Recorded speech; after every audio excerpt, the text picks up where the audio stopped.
नमस्कार। दोपहर समाचार में आपका स्वागत है।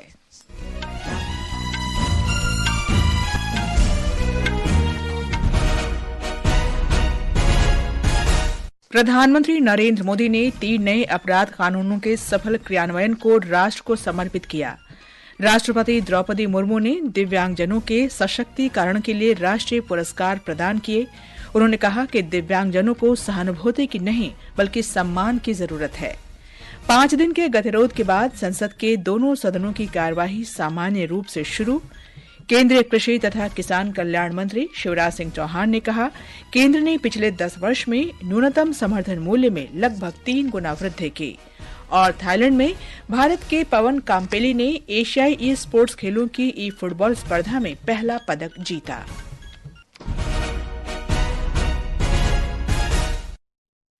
दोपहर समाचार के साथ मैं कनकलता। प्रधानमंत्री नरेंद्र मोदी ने आज चंडीगढ़ में नए अपराध कानूनों को राष्ट्र को समर्पित किया। इस अवसर पर केंद्रीय गृह मंत्री और सहकारिता मंत्री अमित शाह भी उपस्थित थे। प्रधानमंत्री ने भारतीय न्याय संहिता लागू किए जाने पर लोगों को शुभकामनाएं दी। उन्होंने कहा कि सच्चा सामाजिक न्याय है। एक ऐसे समय में जब देश विकसित भारत का संकल्प लेकर आगे बढ़ रहा है, जब संविधान के 75 वर्ष हुए हैं, तब संविधान की भावना से प्रेरित भारतीय न्याय संहिता का प्रभाव में आना एक बहुत बड़ी शुरुआत है। श्री मोदी ने कहा कि देश औपनिवेशिक मानसिकता से बाहर निकलेगा। जब देश विकसित भारत का संकल्प लेकर आगे बढ़ रहा है, जब संविधान के 75 वर्ष हुए हैं, तब संविधान की भावना से प्रेरित भारतीय न्याय संहिता का प्रभाव प्रारंभ होना, उसका प्रभाव में आना एक बहुत बड़ी शुरुआत है। प्रधानमंत्री ने कहा कि नए अपराध कानूनों का लागू होना उन आदर्शों को पूरा करने की दिशा में एक ठोस कदम है जिनकी परिकल्पना हमारे संविधान में की गई थी। श्री मोदी ने चंडीगढ़ में नए अपराध कानूनों के सफल कार्यान्वयन के लिए पंजाब और हरियाणा उच्च न्यायालय के वकीलों और चंडीगढ़ बार काउंसिल के सदस्यों को भी धन्यवाद और बधाई दी। इस अवसर पर केंद्रीय गृह मंत्री अमित शाह ने कहा कि 3 नए अपराध कानून 3 साल के अंदर पूरे देश में लागू हो जाएंगे। राष्ट्रपति द्रौपदी मुर्मू ने आज नई दिल्ली में अंतर्राष्ट्रीय दिव्यांग दिवस 2024 के अवसर पर 33% की दिव्यांगता वाले अनुकरणीय व्यक्तियों और संस्थानों के सशक्तिकरण के लिए राष्ट्रीय पुरस्कार प्रदान किए। राष्ट्रपति मुर्मू ने अपने संबोधन में कहा कि इस पुरस्कार के विजेता समाज के लिए आदर्श के रूप में उभरकर सामने आ रहे हैं। उन्होंने कहा कि इनका अनुसरण करके अन्य व्यक्ति और संस्थान दिव्यांगजनों को सशक्त बनाने की दिशा में आगे बढ़ सकते हैं। राष्ट्रपति मुर्मू ने कहा कि दिव्यांगजनों में उद्यमशीलता को बढ़ावा देने, उनके कौशल को विकसित करने, उन्हें रोजगार देने, उनके उत्पादों को खरीदने की प्राथमिकता देने और बाजार की सुविधाएं प्रदान करने से दिव्यांगजनों के नेतृत्व की क्षमता बढ़ेगी। प्रतिवर्ष अंतर्राष्ट्रीय दिव्यांगजन दिवस का आयोजन कराना मानव समुदाय में संवेदनशीलता का प्रमाण है। विश्व समुदाय में अपने दिव्यांग साथियों के सशक्तिकरण की भावना का होना बहुत अच्छी बात है। इस भावना के साथ सभी दिव्यांगजन को सहजता और बराबरी का अनुभव करना पूरा मानवता का कर्तव्य है। दिव्यांगजन को हर तरह से बाधा मुक्त वातावरण सुलभ कराना समाज की प्राथमिकता होनी चाहिए। राष्ट्रपति ने दिव्यांगजनों को सार्वभौमिक सुगमता प्रदान करने में सुगम्य भारत अभियान की भूमिका का उल्लेख किया। ये अभियान इस बात का प्रमाण है कि दिव्यांगजन सहानुभूति के पात्र नहीं बल्कि सम्मान के पात्र हैं। आज के पुरस्कार विजेता समाज के सामने रोल मॉडल के रूप में प्रतिष्ठित हो रहे हैं। इनका अनुकरण करके अन्य व्यक्ति और संस्थान दिव्यांगजनों के सशक्तिकरण की दिशा में आगे बढ़ सकते हैं। वास्तव में दिव्यांगजन के अदम्य उत्साह को देखकर हम सभी को प्रेरणा मिलती है। आज के पुरस्कार विजेता दिव्यांगजन की उपलब्धियां के बारे में जानकर सभी का मनोबल बढ़ा होगा। राष्ट्रपति ने कहा कि इस वर्ष का विषय समावेशी और टिकाऊ भविष्य के लिए दिव्यांगजनों के नेतृत्व को बढ़ावा देना है। सुगम्य भारत अभियान आज अपनी 9वीं वर्षगांठ मना रहा है। इसे सुलभ भारत अभियान के नाम से भी जाना जाता है। इस परिवर्तनकारी पहल का उद्देश्य दिव्यांगजनों के लिए एक सुगम और समावेशी भारत का निर्माण करना है। पिछले 9 वर्षों में सुगम्य भारत अभियान के अंतर्गत दिव्यांग लोगों के लिए समावेशी विकास करने में महत्वपूर्ण उपलब्धियां हासिल की गई हैं। हजारों सरकारी इमारतों और परिवहन सुविधाओं के नवीनीकरण से लेकर सांकेतिक भाषा प्रशिक्षण कार्यक्रम विकसित करने और सुलभ टीवी सामग्री सुनिश्चित करने तक ये अभियान सार्वभौमिक सुगम्यता के लिए आधार तैयार कर रहा है। आज सभी 35 अंतर्राष्ट्रीय हवाई अड्डों और 55 घरेलू हवाई अड्डों में रैंप, सुलभ शौचालय, हेल्प डेस्क और लिफ्ट, ब्रेल और श्रवण प्रणाली से सुसज्जित हैं। लगभग 709 रेलवे स्टेशनों को पूरी तरह जबकि 4000 से अधिक स्टेशनों को आंशिक रूप से दिव्यांगता अनुकूल बनाया गया है। लगभग 6% बसें पूरी तरह से और लगभग 30% को आंशिक रूप से दिव्यांगता अनुकूल बनाया गया है। वहीं इस पहल के तहत 1000 से अधिक दिव्यांगों को भारतीय सांकेतिक भाषा में प्रशिक्षित किया गया है। पल्लवी परमार के साथ अमन यादव, आकाशवाणी समाचार, दिल्ली। राष्ट्रपति द्रौपदी मुर्मू पुरी के ब्लू फ्लैग बीच पर कल भारतीय नौसेना दिवस सहित कई आधिकारिक कार्यक्रमों में भागीदारी करने के लिए 5 दिवसीय ओडिशा यात्रा पर आज शाम भुवनेश्वर पहुंचेंगी। राष्ट्रपति भुवनेश्वर में पंडित रघुनाथ मुर्मू की नई प्रतिमा का अनावरण करेंगे और आदिम ओवार जरपा जाहिर का दौरा करेंगी। राष्ट्रपति मुर्मू कल सुबह 12वीं सदी में पुरी में निर्मित जगन्नाथ मंदिर जाएंगी और पूजा अर्चना करेंगी।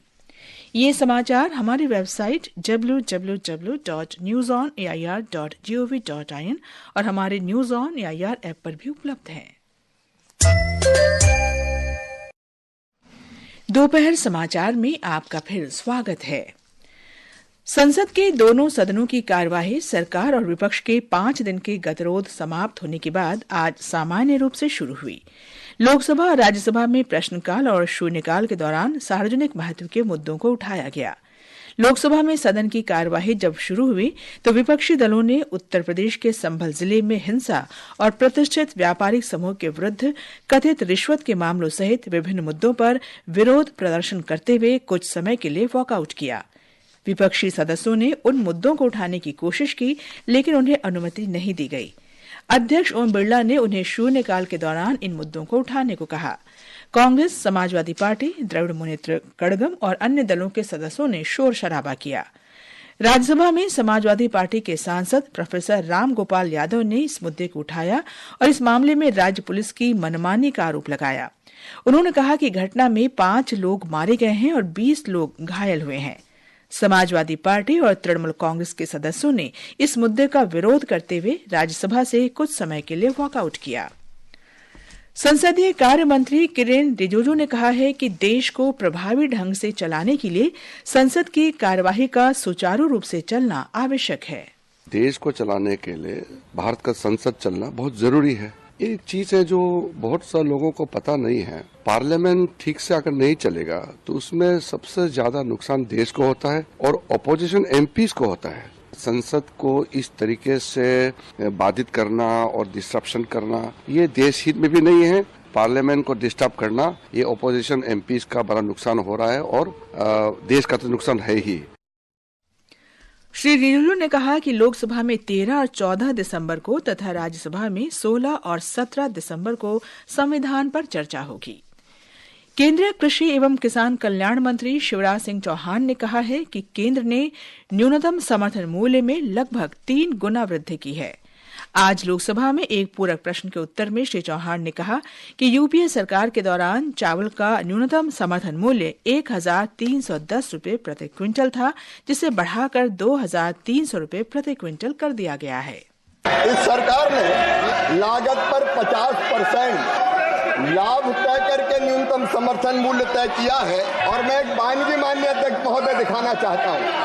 आप एमएसपी की बात कर रहे हैं, धान का एमएसपी जब उधर की सरकार थी तो 1310 रुपया था, बढ़ाकर 2300 रुपया क्विंटल किया तो नरेंद्र मोदी जी की सरकार ने किया। श्री चौहान ने कहा कि ज्वार का न्यूनतम समर्थन मूल्य 1500 रुपये प्रति क्विंटल था, जिसे बढ़ाकर 3371 रुपये प्रति क्विंटल कर दिया गया।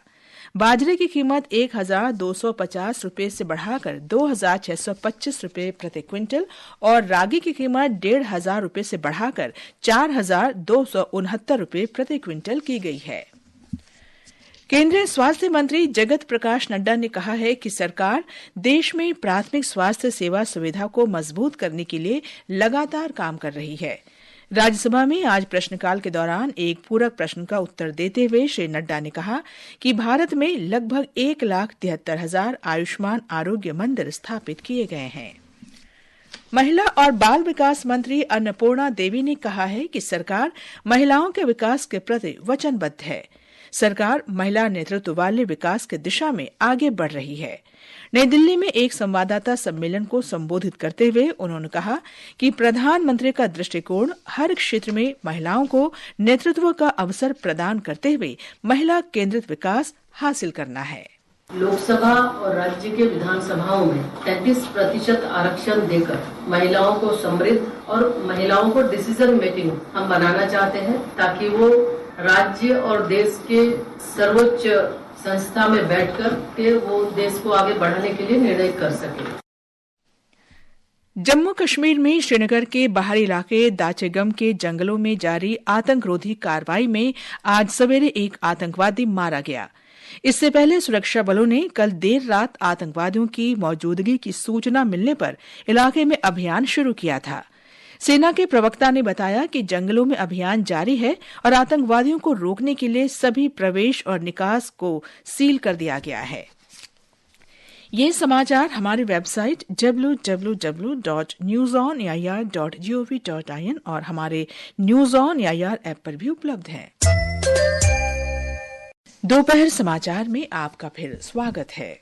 केंद्रीय पर्यावरण मंत्री भूपेंद्र यादव ने सऊदी अरब के रियाद में मरुस्थलीकरण से निपटने के लिए संयुक्त राष्ट्र कन्वेंशन के COP16 में भूमि क्षरण और मरुस्थलीकरण को रोकने के प्रति भारत के व्यापक दृष्टिकोण का उल्लेख किया। सूखे से निपटने पर मंत्री स्तरीय वार्ता के दौरान श्री यादव ने सूखे से निपटने की भारत की टिकाऊ रणनीतियों का उल्लेख किया। COP16 के मंत्री स्तरीय सत्र के अपने संबोधन में श्री यादव ने 2030 तक 26 मिलियन हेक्टेयर के क्षरित भूमि की गुणवत्ता सुधारने के प्रति भारत की वचनबद्धता दोहराई।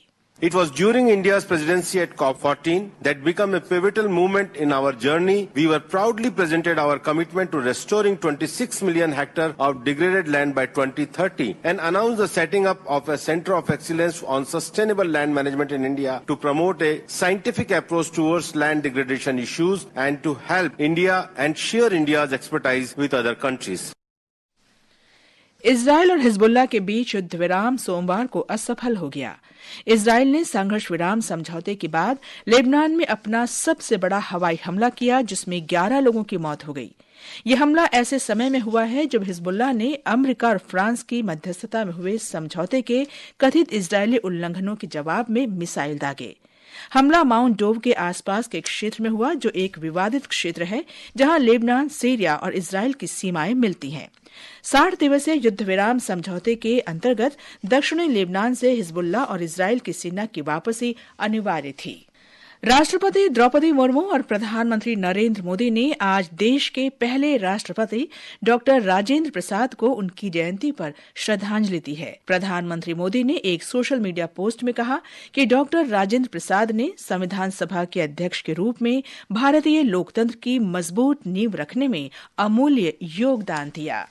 भारत के पवन कम्पेली ने कल थाईलैंड के बैंकॉक में 2024 एशियन ई स्पोर्ट्स खेलों में ई फुटबॉल स्पर्धा में कांस्य पदक हासिल किया है। ये एशियन ई स्पोर्ट्स खेलों में भारत का पहला पदक है। पवन ने इंडोनेशिया के असगार्ड अजीजी को 2-1 से हराया। अंत में मुख्य समाचार एक बार फिर। प्रधानमंत्री नरेंद्र मोदी ने 3 नए आपराधिक कानूनों के सफल क्रियान्वयन को राष्ट्र को समर्पित किया। राष्ट्रपति द्रौपदी मुर्मू ने दिव्यांगजनों के सशक्तिकरण के लिए राष्ट्रीय पुरस्कार प्रदान किए। 5 दिन के गतिरोध के बाद संसद के दोनों सदनों की कार्यवाही सामान्य रूप से शुरू। केंद्रीय कृषि तथा किसान कल्याण मंत्री शिवराज सिंह चौहान ने कहा, केंद्र ने पिछले 10 वर्ष में न्यूनतम समर्थन मूल्य में लगभग 3 गुना वृद्धि की। और थाईलैंड में भारत के पवन काम्पेली ने एशियाई स्पोर्ट्स खेलों की ई फुटबॉल स्पर्धा में पहला पदक जीता। इसके साथ ही दोपहर समाचार का ये अंक समाप्त हुआ। नमस्कार।